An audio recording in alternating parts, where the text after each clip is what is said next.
오늘은 요한복음 22번째 설교인데 1장 42절 본 말씀을 가지고 시몬을 베드로로 만드신 예수님을 증거해 드리려고 합니다.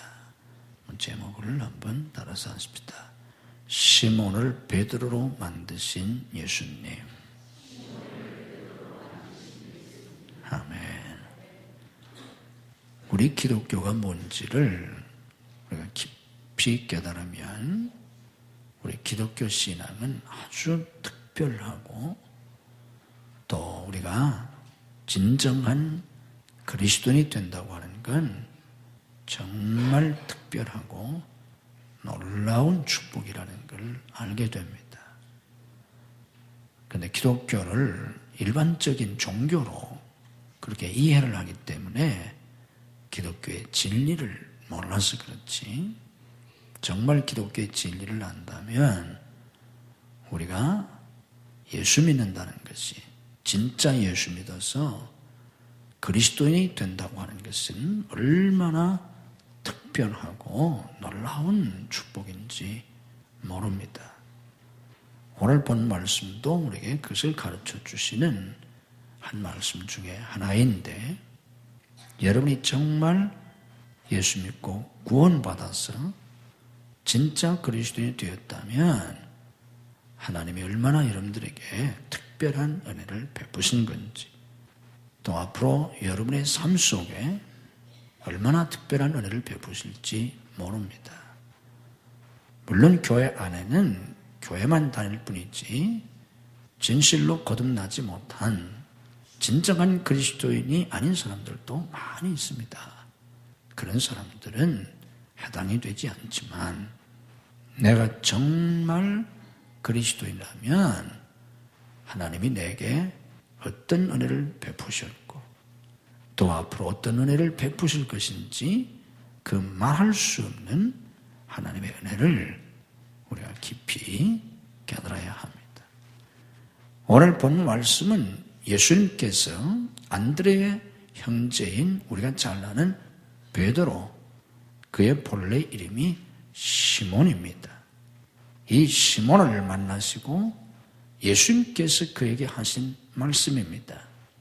요한의 아들 시몬아, 내가 시몬인데 이제 장차 앞으로는 너를 게바라 하리라.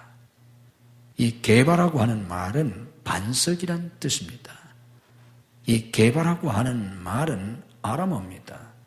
이 말을 그리스 헬라어로 하면 베드로입니다. 그래서 게바라는 말과 베드로라는 말은 똑같은 말입니다.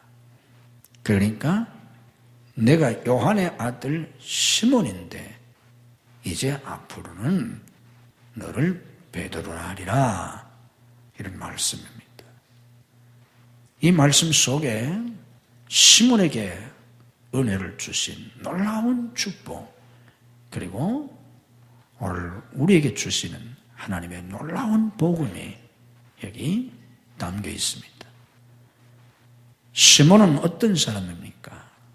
갈릴리 어부입니다. 그의 아버지 요한도 어부였을 것이고 아마 그의 할아버지도 어부 생활을 했을 겁니다. 갈릴리에서 조상 대대로 고기나 잡아먹고 살던 아무 보잘것도 없는 사람입니다. 배경도 없습니다. 가진 것도 없습니다.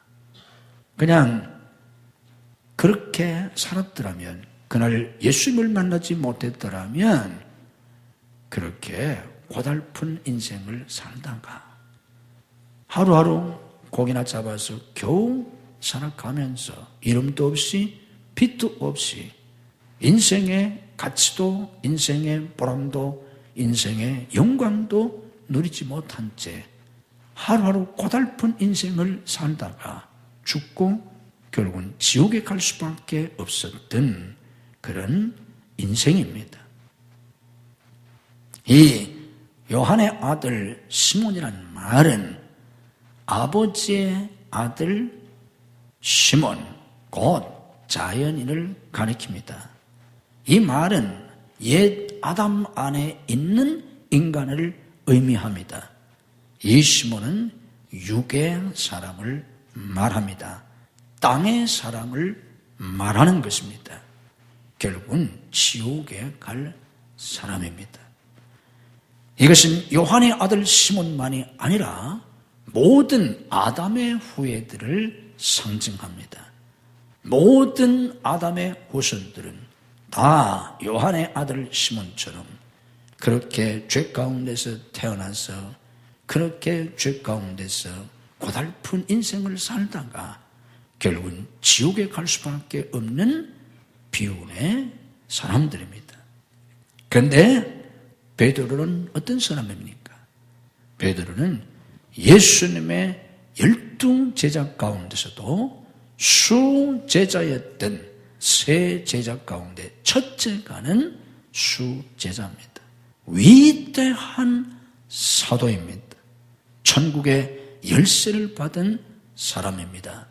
초대교회의 최고의 지도자, 위대한 지도자로서 예루살렘 교회의 수장이었고 초대교회를 이끌고 갔던 기독교 역사의 가장 탁월한 인물 중에 하나입니다. 천주교에서는 이 베드로를 초대 교황이라고 합니다. 그래서 지금 교황은 이 베드로의 뒤를 이은 교황이라고 천주교에서는 그렇게 받듭니다. 이 세상에 지어져 있는 하나님의 성당, 교회 가운데 가장 크고 가장 화려하고 장엄하고 가장 예술적으로 만든 성당이 바로 로마 바티칸에 있는 바티칸 성당인데 그 로마 바티칸 성당이 바로 성 베드로 성당입니다. 이 성 베드로 성당은 인간이 만든 작품 가운데 최고의 걸작품이라고 합니다.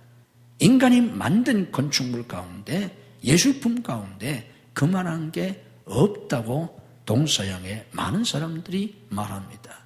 그런데 그 성당이 바로 베드로를 기념해서 지은 성당입니다. 그러니 이 베드로라고 하는 이 인물이 기독교 역사에서 얼마나 중요한 위치를 차지하고 있습니까? 역사적인 인물이 된 것입니다. 가장 가치 있고 보람되고 영광스러운 인생을 산 사람이 된 겁니다. 요한의 아들 시몬은 자연인을 가리킵니다. 그러나 베드로는 거듭난 하나님의 아들을 가리킵니다. 예수님 안에 있는 사람입니다. 옛 아담 안에 있는 사람이 아닙니다. 그는 영의 사람을 의미합니다. 그는 하늘의 사람입니다. 그는 예수님의 제자요 결국은 천국에 가서 영생 복락을 누리게 된 위대한 주님의 사도였습니다. 이게 시몬이 변해서 베드로가 된 내용입니다.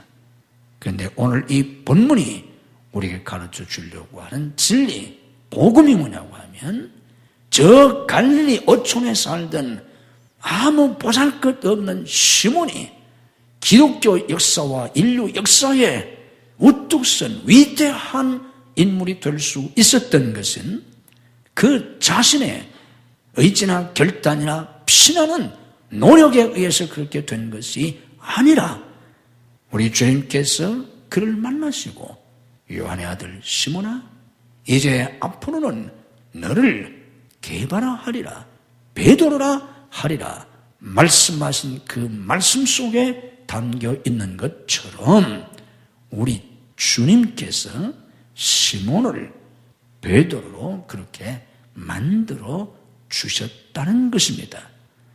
요한의 아들 시몬아 장차 너를 게바라 하리라 베드로라 하리라는 그 말씀은 앞으로 내가 너를 그렇게 만들겠다고 하는 주님의 의지가 그 속에 담겨 있습니다. 이와 같은 말씀은 마태복음 4장에서 가르쳐 주시는 말씀과 내용은 같습니다.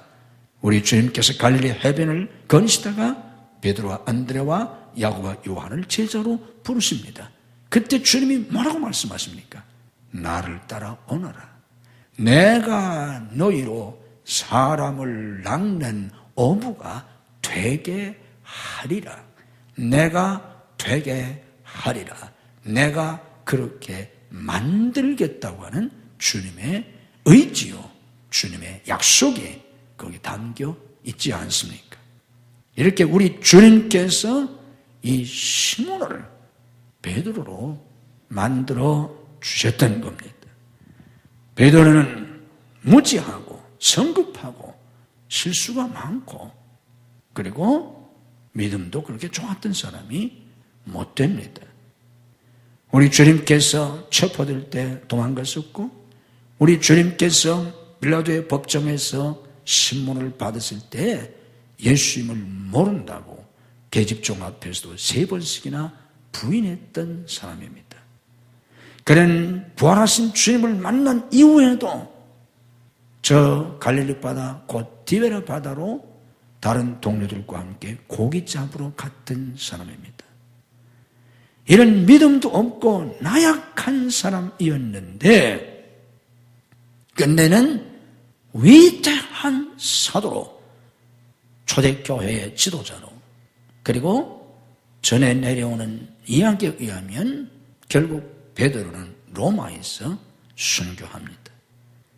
베드로가 로마에서 순교한 그 이야기를 소설로 영화로 만든 게 바로 코바디스란 영화입니다. 코바디스.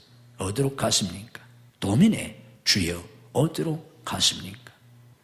그 내용은 여러분들이 소설의 영화를 통해서 보셨던 것처럼 로마에서 선교하던 베드로가 로마의 박해가 심해지니까 로마를 탈출하려고 로마를 벗어나려고 할 때 주님을 만났다는 게 아닙니까? 그런데 주님께서 다시 로마로 들어가시더라는 거 아닙니까? 그때 베드로가 질문하는 겁니다. 주여 어디로 가시나이까?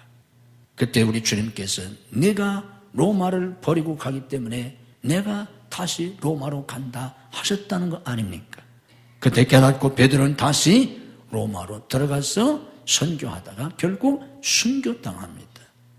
전설에 내려오는 이야기이기 때문에 확인할 길은 없지만 그는 로마에서 순교할 때 결국 십자가 달려 죽는데, 우리 주님께서 십자가에 달려 죽으셨는데 내가 어떻게 우리 주님처럼 십자가에 달려 죽을 수 있느냐?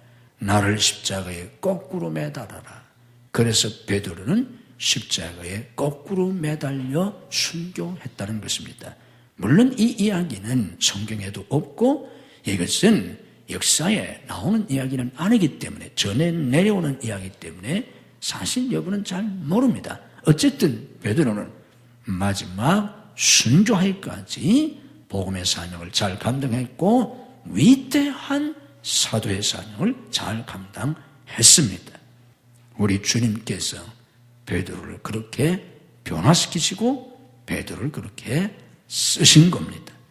우리 주님께서 그를 택하시고 육의 사람을 영의 사람으로, 믿음의 사람으로, 땅의 사람을 하늘의 사람으로 만드셔서 위대한 사도가 되게 하신 겁니다. 우리 주님이 그를 선택하셨고 우리 주님이 그를 무한한 사랑으로 그를 교육하시고 그를 성장시키시고 오순절날 성령을 부어주셔서 성령의 놀라운 역사 속에서 베드로를 그렇게 만드신 겁니다. 이것이 시몬을 베드로로 만드신 우리 주님의 은혜입니다. 그런데 오늘 이 본문을 통해서 우리가 깨달아야 할 진리는 베드로만 그런 것이 아니라, 제가 모두에서 말씀을 드린 것처럼 저나 여러분이나 우리가 진정한 그리스도인이라면 우리 모두에게도 우리 주님께서는 똑같은 은혜를 베풀어 주신다는 것입니다. 다시 한번 말씀드리지만 내가 가짜 그리스도인이라면 여기에 해당이 되지 않지만 내가 진짜 그리스도인이라면 우리 하나님께서는 베드로에게 베푸셨던 것과 같은 똑같은 은혜를 우리에게도 베푸셨고 베푸신다는 것입니다. 그건 무엇입니까?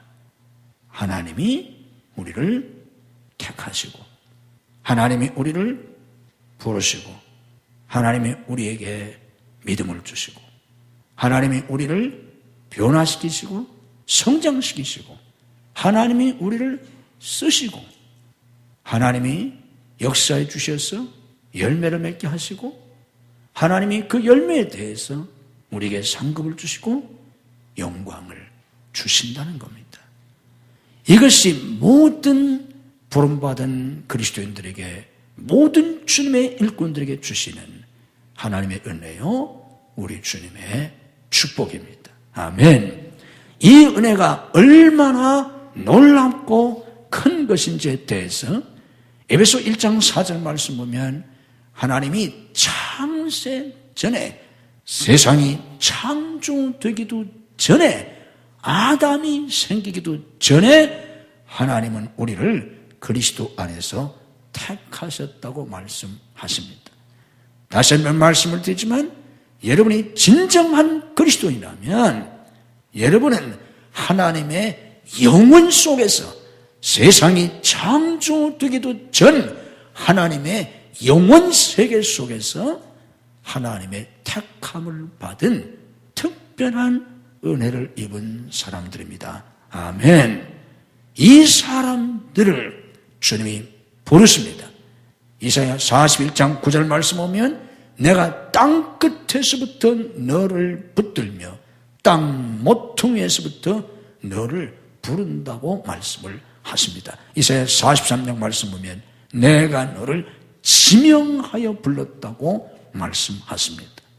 우리가 그냥 주님 앞에 나오게 된 것이 아니라 하나님이 우리를 지명하여 부르셨고 내가 땅 모퉁이 내가 땅 끝에 서서 인생의 절망과 위기와 죽음 앞에서 이제는 단 한 발짝도 더 나아갈 수 없는 그런 곤경에 처해 있을 때 하나님은 나를 부르시고 나를 붙잡아 주셨다는 것입니다. 로마서 8장 29절 30절에 보면 우리가 어떻게 구원받게 됐는지를 순서적으로 설명을 해주고 있는데 하나님이 미리 아신 자들을 정하시고 하나님이 미리 예정하신 그들을 부르셨다고 말씀을 하십니다. 그냥 하나님이 우리를 불러주신 것이 아니라 창세전에 택하시고 우리를 예정하신 그 하나님이 때가 되매 하나님이 우리를 부르시고 부르신 그들을 의롭다 하시고 의롭다 하신 그들을 또한 영화롭게 하셨느니라 이렇게 말씀을 하십니다. 다시 말하면 내가 한 사람의 진정한 그리스도인이라면 내 생명은 하나님의 영원 속에서부터 시작이 되어서 하나님이 나를 부르시고 구원하시고 믿음을 주셔서 하나님의 자녀가 되게 하시고 내 믿음을 성장시켜서 영광스러운 하나님의 자녀와 하나님의 일꾼이 되게 하시고 궁극적으로 저 천국에 가서 말할 수 없는 영광을 누릴 수 있는 천사보다도 더 아름답고 영광스러운 존재로 살 수 있도록 해 주신다는 것입니다. 아멘. 이것이 구원받은 성도에게 주시는 하나님의 무한하신 은혜입니다. 이 일을 빌립보 1장 6절에서는 이렇게 설명합니다. 너희 안에서 착한 일을 시작하신 그분이 그리스도 예수의 날까지 이루실 줄을 또한 확신한다. 너희 중에서 착한 일을 선한 일을 시작하신 그분이 끝까지 이루신다는 것입니다. 빌립보 2장 13절 말씀 보면 너희 안에서 행하시는 일은 하나님이시니 자기의 기쁘신 뜻을 위하여 소원을 두고 행하게 하신다 하셨습니다. 이와 같은 일이 오늘 주인공인 시몬 베드로에게도 그대로 나타난 것이고 베드로에게만 그렇게 된 것은 아닙니다. 구약 최대의 인물이라고 할 수 있는 믿음의 조상 아브라함, 이스라엘의 조상 아브라함도 똑같습니다. 우리가 창세기 22장 말씀 보면 믿음의 조상 아브라함의 위대한 믿음이 나와 있습니다. 바로 그 믿음은 백세에 얻은 아들 독자 이삭을 모리아산에 가서 제물로 하나님 앞에 드리는 장면입니다. 여러분이 잘 아시는 것처럼 그때 하나님이 아브라함에게 복을 줬습니다. 맹세하시면서 아브라함에게 축복하십니다. 복을 줬습니다. 그런데 우리가 자세히 보면 창세기 22장 아브라함이 모리아산에서 하나님 앞에 독자를 제물로 바쳤을 때 축복을 약속하셨던 그 내용은 창세기 12장 아브라함이 갈대아 우르에서 부름을 받을 때 그때 하나님이 약속하셨던 축복의 내용과 똑같습니다. 다른 내용이 아닙니다. 무슨 얘기입니까? 75세 때 아브라함이 결국 부름받아서 고향을 떠나게 되는데 그때까지 아브라함은 갈대 우르에서 우상 숭배하며 살았습니다. 그것은 우상 숭배지입니다. 월신의 고장입니다. 그 아버지 데라는 거기서 우상을 만들어 팔던 우상 장사였습니다. 그러니까 이 아브라함도 그때는 아브라함이 아니고 아브람이었는데 아브라함도 아버지를 도와서 우상을 만들고 우상을 팔아서 먹고 살았던 그런 사람입니다. 그런데 하나님이 이 아브라함을 75세 때 부르십니다. 그리고 이 아브라함을 부르시면서 그에게 축복을 약속하십니다. 그리고 나중에 세월이 지나서 100세에 기적으로 아들을 낳고 그가 100세에 아들을 낳아 그 아들 이삭이 열 몇 살쯤 됐을 때에 그를 모리아산에 가서 번제로 바치라고 하는 하나님의 명령을 받았을 때 이 아브라함이 그를 번제로 드리는데 그때 그 모습을 보시고 하나님께서 아브라함에게 맹세하시면서 축복해 주셨던 그 약속은 이미 갈대 우르에서 부름 받았을 때 하나님이 약속하셨던 그 축복의 약속을 다시 주신 것뿐입니다. 무슨 얘기입니까? 하나님은 갈대 우르에서 우상이나 팔아먹고 살던 그 아브라함을 부르실 때부터 그런 복을 주시기로 작정하셨고 예정하셨고 계획하시고 섭리하셨던 겁니다. 그리고 그 이후에 아브라함의 여정이라고 하는 것은 처음부터 그가 위대한 믿음의 조상이 아니라 아브라함의 이야기를 보면 그도 별로 믿음이 없었고 실수한 것도 있고 불신앙적인 행동도 많이 합니다. 그런데 결국은 모리아산에 가서 그런 위대한 믿음의 순종을 할 수 있었고 그때 축복을 다시 확인해 주신 것처럼 그 여정 속에서 아브라함을 아브라함으로 저 갈대 우르에 우상이나 만들어 팔던 그 사람을 택하시고 부르시고 그 사람을 훈련시키시고 성장시켜서 결국은 위대한 믿음의 조상으로 이스라엘의 조상으로 만드시는 하나님의 이야기가 바로 아브라함의 스토리입니다. 하나님이 그렇게 아브라함을 만들어 가신 겁니다. 그리고 그것이 아브라함에게 주신 하나님의 특별한 은혜인 겁니다. 이와 같은 일은 신약에 와서 신약 성경 최대의 인물이라고 하는 바울에게도 마찬가지로 적용이 됩니다. 바울은 본래 예수님을 핍박하던 사람이었습니다. 교회를 박해하던 사람입니다. 앞장서서 예수 믿는 사람들을 체포하고 죽이던 사람입니다. 이런 사울이 다메섹 도상에서 그날도 다메섹에 있는 그리스도인들을 체포하러 대제사장의 공문을 받아가지고 가던 중이었는데 예수님이 그를 만나시지 않습니까? 그리고 예수님이 그를 구원하시고 예수님이 그를 변화시켜서 기독교 역사상 가장 위대한 사도가 될 수 있었던 최고의 신학자요, 최고의 전도자요, 최고의 교회 개척자요, 가장 위대한 인물로 지는 바울 사도가 되도록 우리 주님께서 그를 만드신 겁니다. 시몬을 베드로로 만드신 것처럼 아브라함을 믿음의 조상 아브라함으로 만드신 것처럼 핍박자 사울을 위대한 사도 바울로 만드신 것과 똑같이 하나님께서는 하나님의 백성들을 그렇게 하신다는 겁니다. 내가 정녕 하나님의 선택 속에서, 하나님의 예정 속에서, 하나님의 섭리 속에서 부름받은 그리스도인이라면 여러분의 한평생을 우리 하나님께서 그렇게 만들어 가신다는 겁니다. 저와 여러분의 생애 속에 이와 같은 하나님의 은혜가 똑같이 적용된다는 것입니다. 성경은 우리에게 이와 같은 하나님의 은혜를 가르쳐 주려고 하는 것입니다.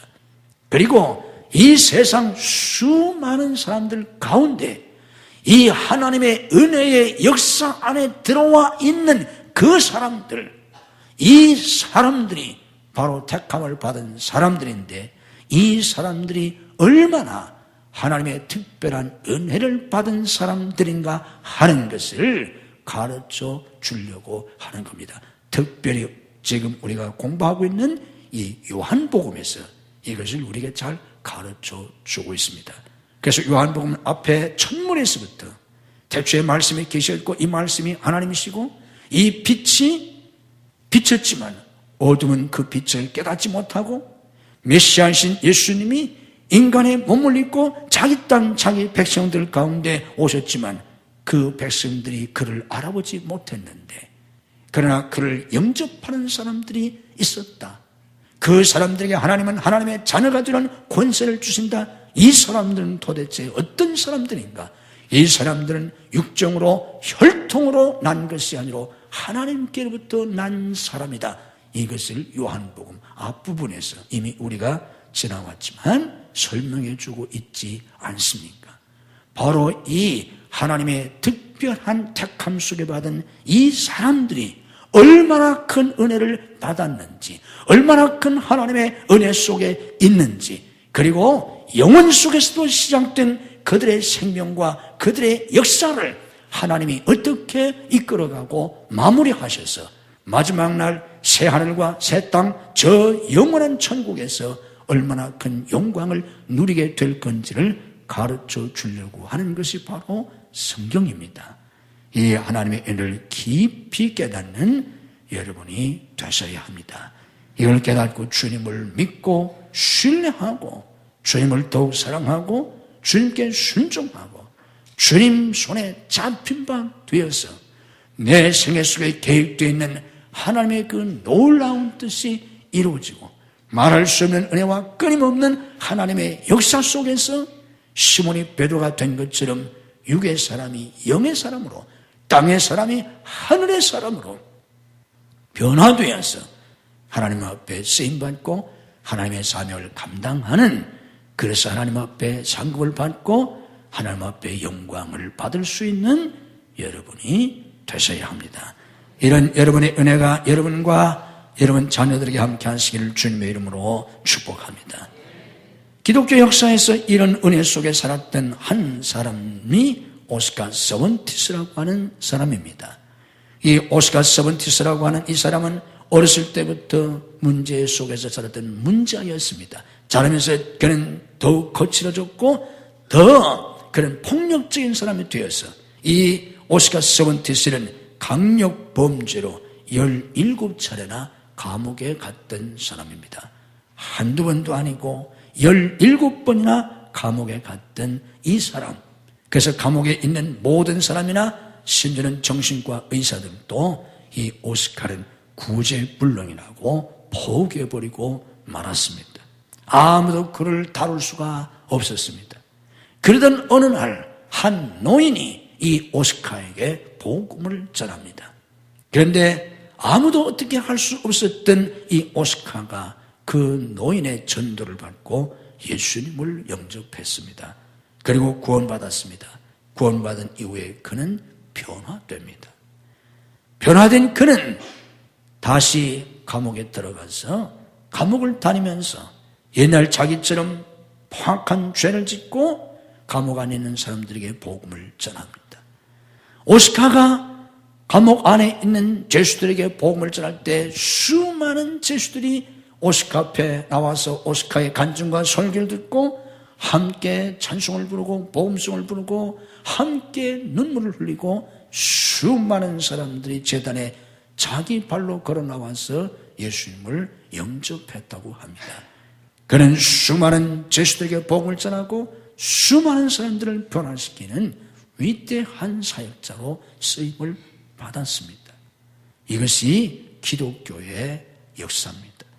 기독교 2000년의 역사는 이런 사람들의 이야기입니다. 오늘도 살아계셔서 우리를 택하시고 부르시고 세우신 주님이 우리를 변화시키시고 우리를 쓰시고 우리 가운데 역사하셔서 우리를 통해서 이루기 원하시는 하나님의 아주 특별하고 놀라운 그 뜻을 이루시는 그 하나님의 역사 속에서 살아가는 여러분들이 되시기를 주님의 이름으로 축복합니다. 우리를 사랑하시는 하나님, 무한하신 사랑으로 저희들을 사랑하셔서 창세전에 저희들을 택하시고 저희들을 부르시고 구원하시고 우리에게 믿음을 주시며 우리의 믿음을 성장시켜 주시고 우리를 변화시켜 주셔서 육의 사람을 영의 사람으로, 땅의 사람을 하늘의 사람으로, 무가치한 인생을 존귀한 인생으로, 하나님 앞에 복받고 쓰임받는 인생으로 저희들을 축복하시는 그 말할 수 없는 하나님의 은혜와 사랑을 믿습니다. 감사합니다. 그 하나님을 찬양합니다. 우리 주님을 더욱 사랑합니다. 오늘도 진리의 말씀을 통해 하나님이 하나님의 백성들에게 주시는 은혜를 더 깊이 깨닫기를 원합니다. 보잘것없는 천한 어부 요한의 아들 시몬을 부르셔서 베드로로 만드신 하나님의 위대한 역사를 저희들이 깨닫기를 원합니다. 그 역사 속에 우리도 있음을 깨닫고 주님을 더욱 의지하고 주님을 더욱 신뢰하고 주님을 더욱 사랑하고 주님께 더욱 순종하며 이제는 내가 사는 것이 아니라 나와 함께 하셔서 때마다 일마다 시간마다 분초마다 역사하시는 성령님의 역사 속에 살아가는 저희들이 되게 하시옵소서. 그러므로 우리를 통해서 이루기 원하시는 상상도 할 수 없는 하나님의 놀라운 역사가 저희들을 통해서 이루어지게 하시고 날마다 나와 함께 하시며 역사하시는 그 하나님의 영광 속에 살아가는 복된 성도들이 되게 해 주시옵소서. 슬픔과 절망과 비운의 역사가 아니라 염려와 근심과 두려움과 끊임없는 갈등 속에 고난당하는 불쌍한 인생이 아니라 하나님의 영광을 보며 감사하며 감격하며 찬양하며 살아갈 수 있는 복된 성도들의 삶이 되도록 오늘 저희들에게 은혜를 더하여 주시옵소서. 믿음으로 가슴에 손을 얹습니다. 주님의 피 묻은 손으로 안수하시고 우리 심령의 모든 죄악과 우리의 모든 허물과 실수와 상처들을 치유해 주시옵소서. 우리의 모든 불신앙을 깨뜨려 주시고 우리의 완악한 마음을 부드럽게 하시며 다친 마음을 열어주시고 냉랭한 심령을 뜨겁게 해 주시옵소서. 성령님 우리의 마음을 만져 주시옵소서. 성령님 우리의 심령을 뜨겁게 해 주시옵소서. 주님을 믿게 하시옵소서. 주님을 사랑하게 하시옵소서. 주님께 맡기게 하시옵소서. 주님의 인도하심에 순종하게 하시옵소서. 주님 앞에 손을 듭니다. 주님 앞에 항복합니다.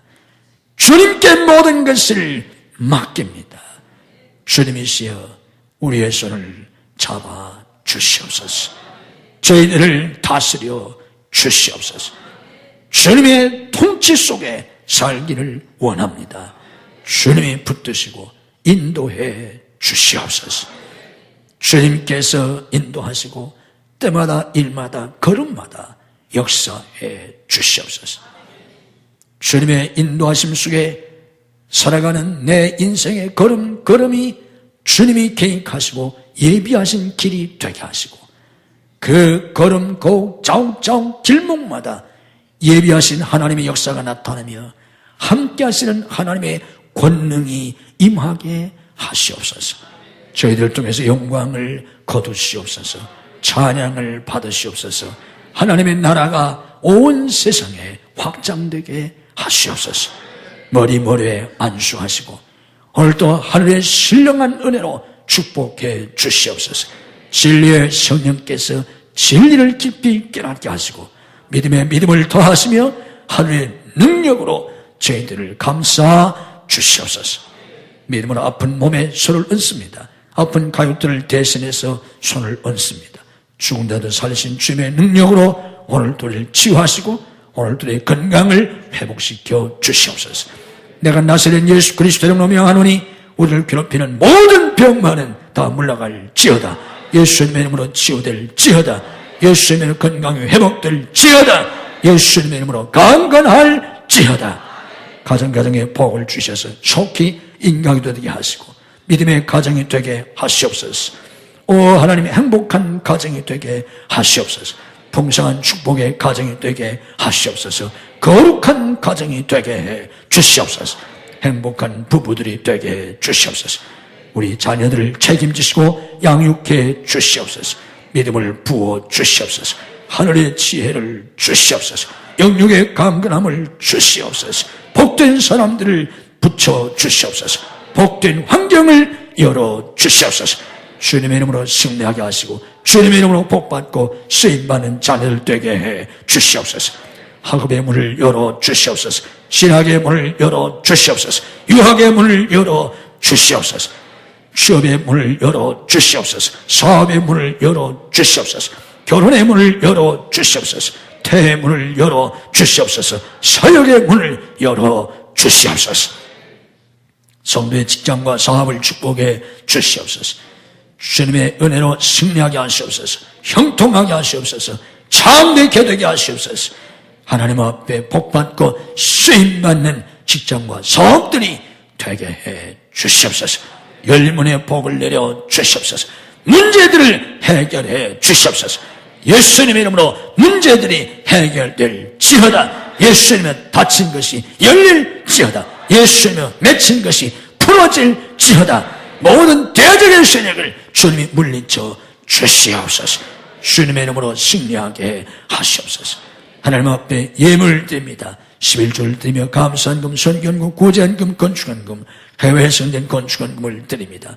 주님이 받으시고 하늘과 땅의 복으로 금수와 내세의 복으로 자녀와 후손의 복으로 믿음의 명문가를 이루는 복으로 은혜와 복을 더하여 주시옵소서. 저들의 거룩한 사역에 풍성한 열매를 주시고 저들의 삶의 형통의 은혜를 더하여 주시옵소서. 아버지 앞에 나와 예배하는 모든 성도들을 축복해 주시옵소서. 병상에서 나오지 못한 성도를 찾아가셔서 능력의 손으로 일으켜 주시옵소서. 줄타주는 성도를 돌보시고 해외에 나가 있는 가족들을 능력의 장중에 붙잡아 주시옵소서. 군문에 나가는 아들들을 눈동자지 지키시고 유학생들을 지키시고 축복해 주시옵소서. 믿음이 연약하여 주를 송수하지 못하는 성도들에게 주의를 송수할 수 있는 믿음을 더하여 주시옵소서. 이 한 주간도 주님이 주시는 은혜와 축복이 넘치는 복된 한 주간이 되게 해 주옵소서. 예수님 이름으로 축복 기도하옵나이다. 아멘.